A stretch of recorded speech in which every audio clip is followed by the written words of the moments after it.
how do you see the guitar market, maybe the vintage guitar market as it is now in 2010? It's a good question because it's a weird. It got to the point here where a lot of the customers who were buying vintage guitars from me were Wall Street guys.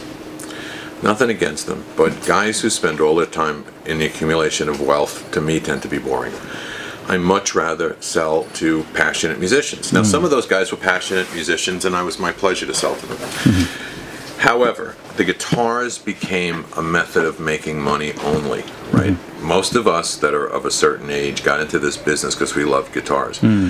Believe me, I'd make a lot more money selling Porsches or Mercedes-Benz or something else. But we did this because usually we were neurotic and crazy and did not really fit into the straight world.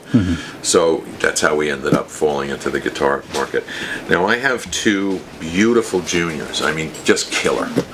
One was owned by a black woman who only wore a cassock and surplice in her gospel band, so there's not a mark on it, 1957. Now I paid $10,000 for that. Right now I'd sell it for $6,500. Now to me, the reason we always loved juniors here in New York is because they were like $500, $700. It's one of the greatest guitars ever made. They should be in this market, you know, $4. That's sort of affordable. I mean, a lot of people think, oh, guitars are so expensive. Hey man, I couldn't buy a 57 Strat for $200. It's not like, you know, musicians should have stuff cheap. You got to earn it. You start out with a crappy guitar and you work your way into a good guitar, just like anything else. It's not like, because we get a lot of young people who think that, you know, they should be able to get any good guitar they want, and it's just, that's foolish. Anyway, the old guitars have really come down in price.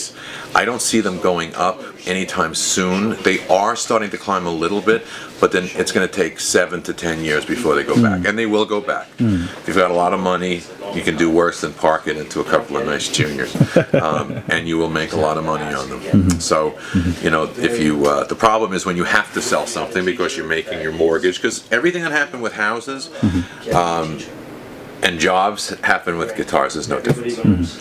Watches, you know, vintage watches, any of that kind of stuff. It's the same thing. So it's a great time to buy. It's an absolute. I'm selling stuff really cheap. The trick is come in with cash if you in any store and bargain and handle. You know, and you'll probably get what you want for 40% less than you could get it a year ago. And that's an amazing thing. And trust me, it doesn't happen often. It really doesn't.